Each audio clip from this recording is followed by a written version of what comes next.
Final episode of the zoo. Tiger is getting fed.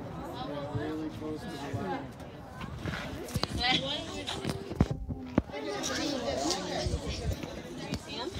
Oh, there he is. He's a big one. I'm trying to get a really good view, but I can't. I never came here.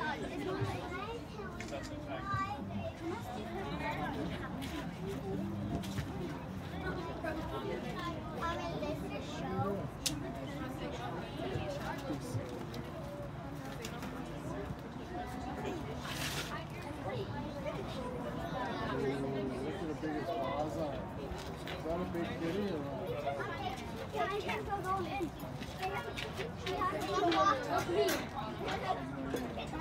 He knows what that lady has in that Kitty cat. He's really excited about it.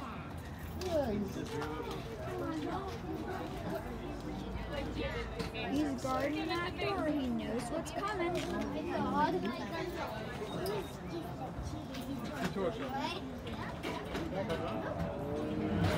Oh.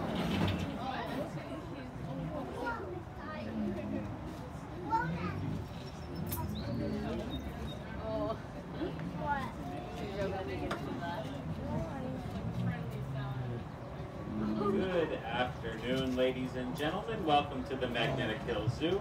My name is James, and this is Lauren.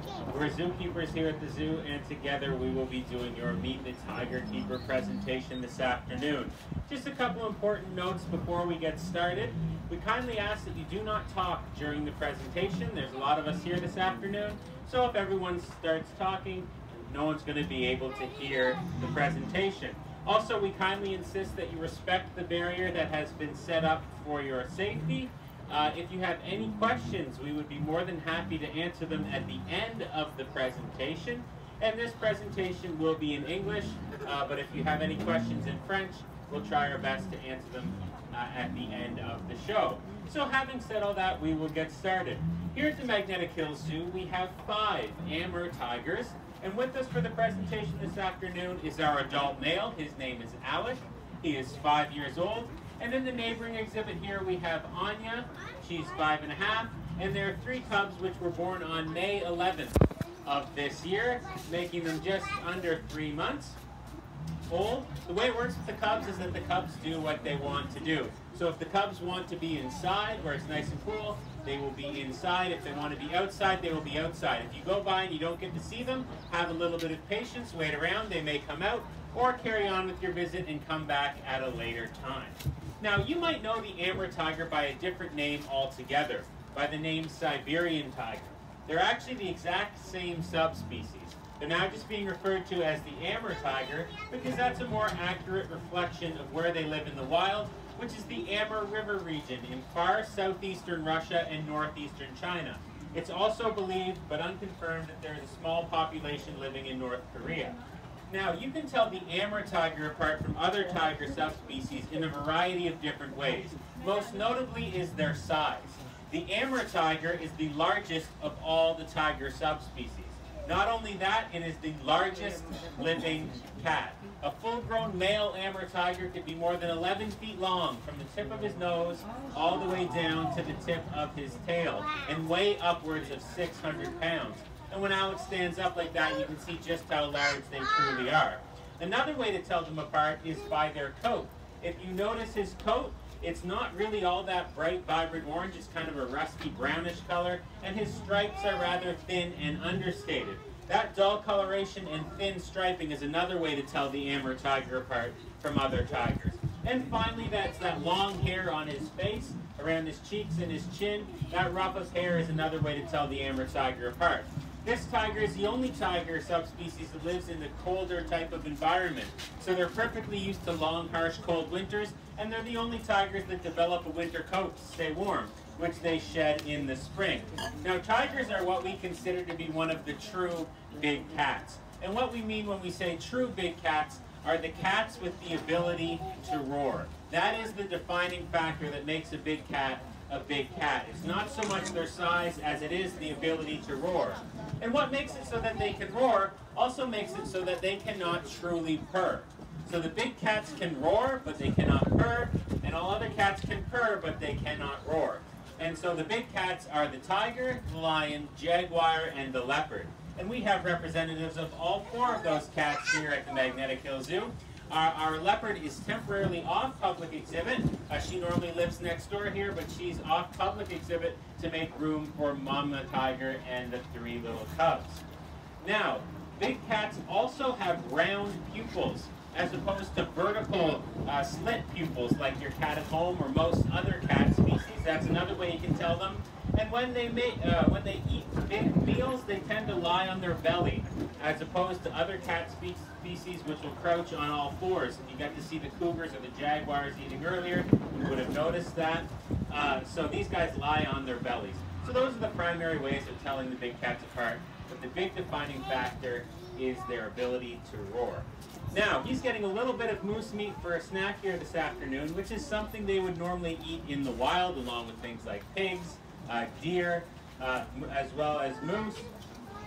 Also, they eat bears even from time to time. They are the apex predator of the environment in which they live.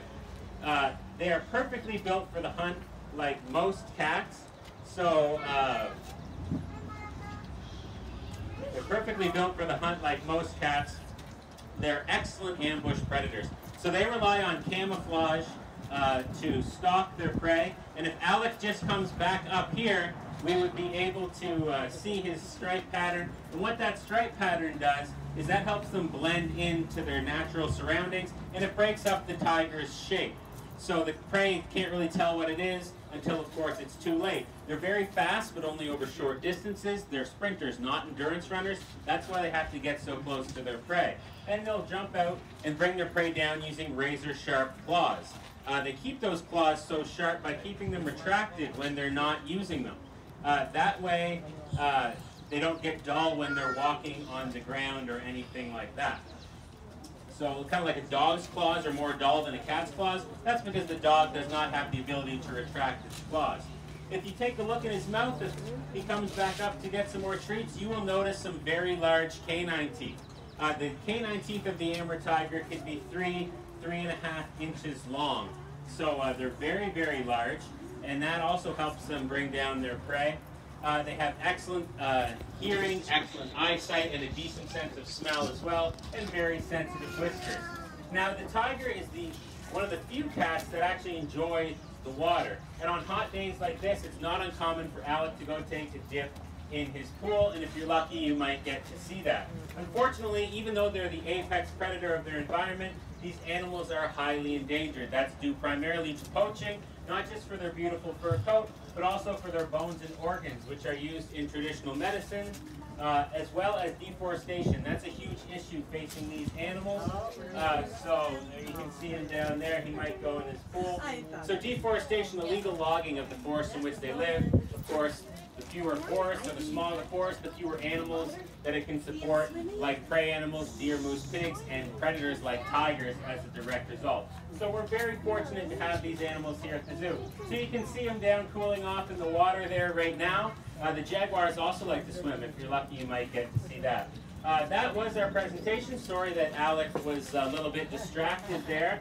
My apologies, that's not our intention.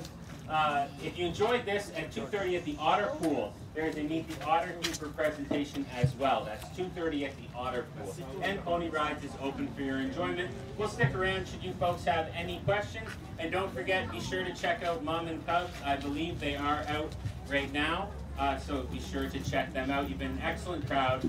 Thank you so much, and enjoy the rest of your day here.